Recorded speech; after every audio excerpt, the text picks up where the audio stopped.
Hello all, ఈ రోజుతో మా బాబుకి 21 డేస్ అయితే కంప్లీట్ అయిపోయాయి అనమాట. అందుకని పెద్దమ్మ తల్లి టెంపుల్కి తీసుకెళ్ళి దర్శనం అయితే చేయించామన్నమాట.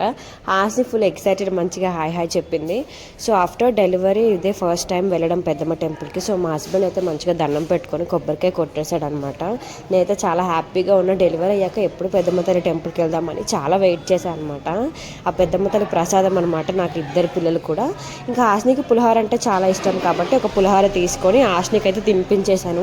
తను అసలు నార్మల్గా బయట ఎక్కడ పులిహార కొన్నా ఇంట్లో చేసినా తినదు, కానీ పెద్దమ్మ తల్లి ప్రసాదం మాత్రం ఖచ్చితంగా మిస్ అవ్వదన్నమాట. తనకు ఆ టేస్ట్ కూడా చాలా ఇష్టం. సో ఇంకా ప్రసాదం తినిపించేసి పాపని తీసుకొని బాబుని తీసుకొని ఇంకా ఇంటికి అయితే వచ్చేసామన్నమాట. ఇంటికి వచ్చేసి ఇంకా కాసేపు పిల్లలతో మంచిగా టైం స్పెండ్ చేసాం. ఈలోపు నా కోసం ఒక పెద్ద సర్ప్రైజ్ వచ్చింది. ఆ సర్ప్రైజ్ ఏంటో తెలియాలంటే మీరు నెక్స్ట్ వీడియో వరకు వెయిట్ చేయాల్సిందే. చాలామంది వీడియో చూస్తున్నారు కానీ లైక్ చేయట్లేదు, సబ్స్క్రైబ్ చేయట్లేదు. సో దయచేసి లైక్ చేసి సబ్స్క్రైబ్ చేయండి. Bye, subscribe.